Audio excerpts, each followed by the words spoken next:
Luto tayo ng spicy chicken pastel. Pwede natin pambaon at pwedeng pagkakitaan negosyo. Dito magpakulo tayo ng breast chicken.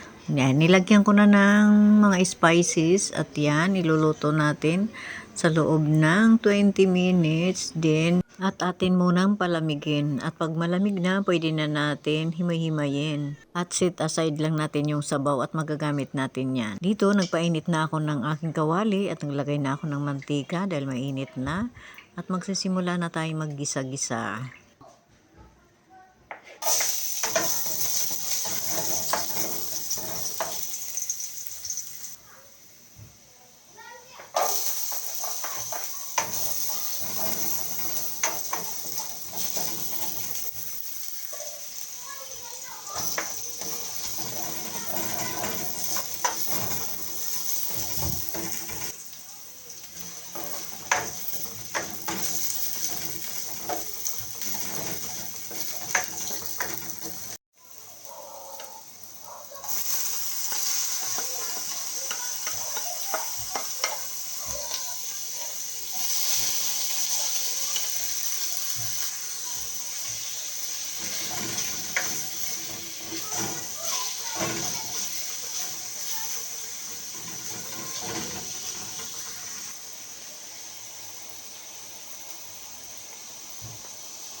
Paprika,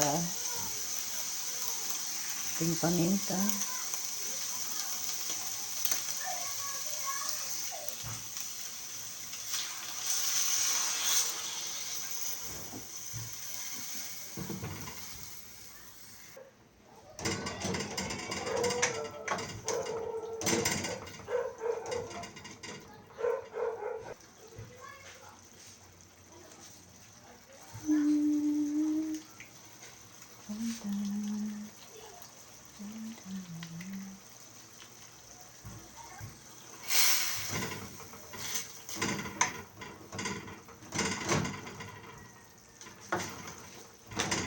tumutunog-tunog yung aking, hindi kasi pantay yung aking salangan ba.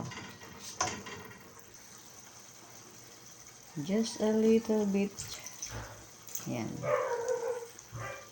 Honey my love. Kunti lang. Baka ma-over naman. Pag na-reduce na yung ating sabaw, saka natin lalagyan sila ng butter. Para yummy. Lalagyan pa natin ng asin at konting sugar.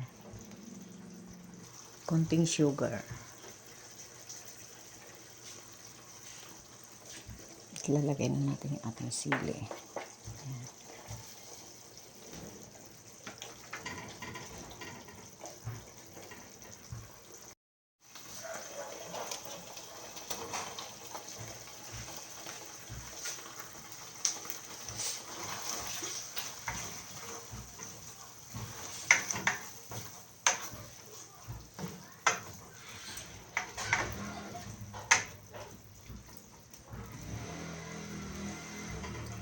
Yun na magdadala dyan ng mantika.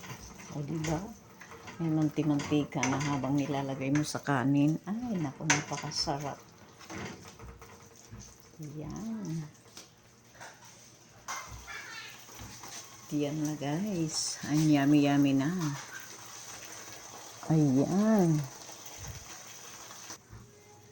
Ayan na guys. Ininaan ko na yung apoy para okay na yun. Hindi na masyado masunog.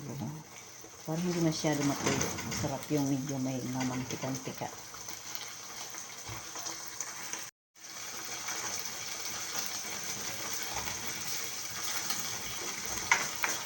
Ayan, tama na yan.